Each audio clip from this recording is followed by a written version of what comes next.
The first time I saw the Steam page of In Other Waters, I was intrigued. The stylized UI and graphics first reminded me of Abzu, being so clean and lively and bright in color. Then, when reading and seeing along, Subnautica popped in my head as well, what with you exploring an alien ocean world filled with life and all.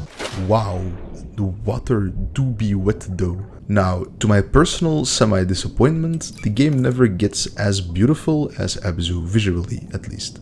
Because what you see is what you get. This is no big surprise, since this was largely a one-man project, but everything is communicated to you clearly via text, and the suit's radar being your main view. This does create an extra layer of mystery and imagination though, coupled with colors shifting depending on what area you're in, as well as the music changing along with it. There definitely is room enough for your brain to fill in the gaps on its own. With minimal sound effects playing around the suit you're piloting as well, the immersion certainly is present here. The brine pools especially was a very successful area to me in this regard. The gameplay itself is pretty minimal. You play as the AI in a diving suit containing a person, Ellery Vass, a marine biologist professor called to this world by an old colleague of hers, Minae Nomura, to find out what was going on, and a lot of it is shrouded in mystery, in the beginning at least. This planet has a rich, alien ecosystem and is supposedly the first world with life to be found by humans. So why is all of it kept under wraps? This is the main driving force of the plot, with you and Ellery cataloging and studying the local biosphere while on reconnaissance.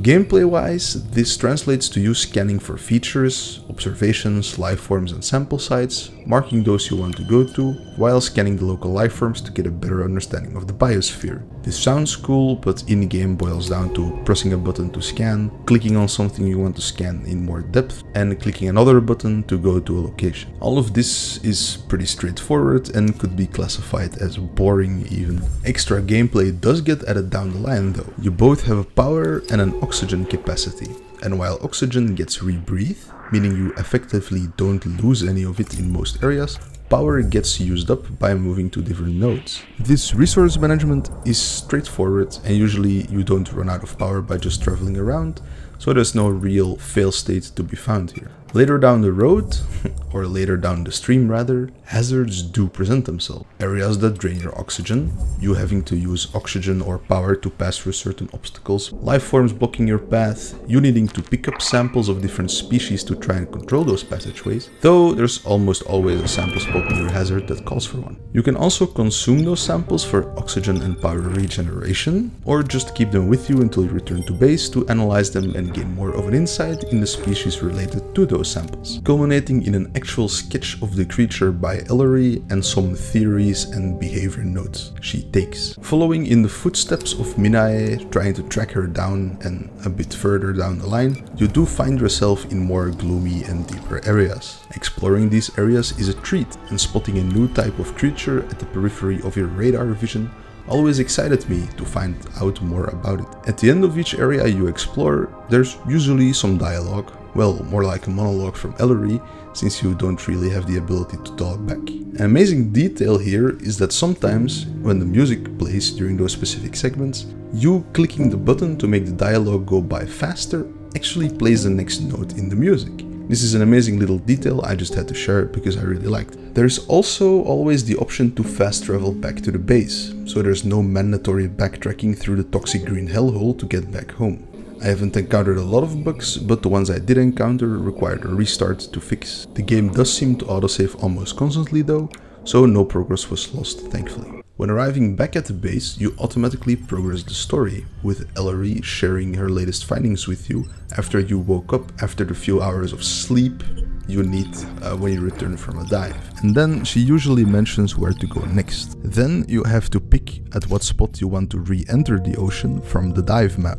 This dive map also shows areas where you can find requested samples of the species you've already encountered, so you know where to go to complete those taxonomy entries and get that sketch. The problem is here, this map is nowhere to be found in game when you're actually diving around, so you only have a very vague idea of what general direction to go to. Maybe allowing this map to be viewed while diving, or some sort of compass or larger zoom function would do wonders in easing this completionist grind, especially if it's an area you've already unlocked the fast travel point to and have no reason to go back to anymore story-wise. This, combined with those sample sites not being very obvious in the first place, makes it more of an annoyance to go back to than anything else, since the wonder of exploring and experiencing the area for the first time has kind of gone away already. The reward here being more in-depth lore into the species is of course a nice thing, but spending 10 minutes to find the final sample for a stalk species you basically know everything about already can feel a bit underwhelming here. And as far as I could tell, 100%ing the taxonomy entries doesn't really give anything extra in the way of a secret ending either. The story does get finished by just going through the motions though, but there is one big growing loose end still left unaddressed completely, kind of teasing you about it even. I'll be talking a bit more in depth about the story now, so if you don't want any further spoilers, click to this timestamp in the video to go to the conclusion. Okay, so spoiler time.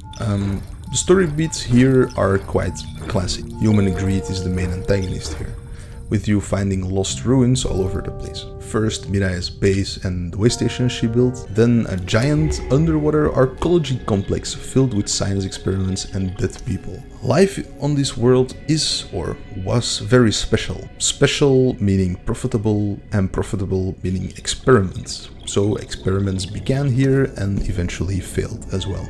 There was also a terraforming attempt, which also failed, of course, nearly destroying the entire ecosystem in the process. Nothing here that I haven't really seen elsewhere, but the way you find out, slowly uncovering those tracks and clues, again accompanied with the atmospheric music and shifts in color and tone, with Ellery voicing some thoughts here and there about her personal opinion. At times, this makes experiencing it for yourself very worthwhile. Some nuggets are left for you to find for yourself here and there, or are implicated one way or another, like how humans have already found hundreds of dead worlds, all explored by the same company that explored this world. So this kind of hints that this may not even have been the first world with actual alien life on it. The artificers, which is local sentient life that was experimented upon, being DNA rewriting living quantum computers, I found a bit silly, and Ellery saying it would have taken millions of years to evolve this way is quite the understatement.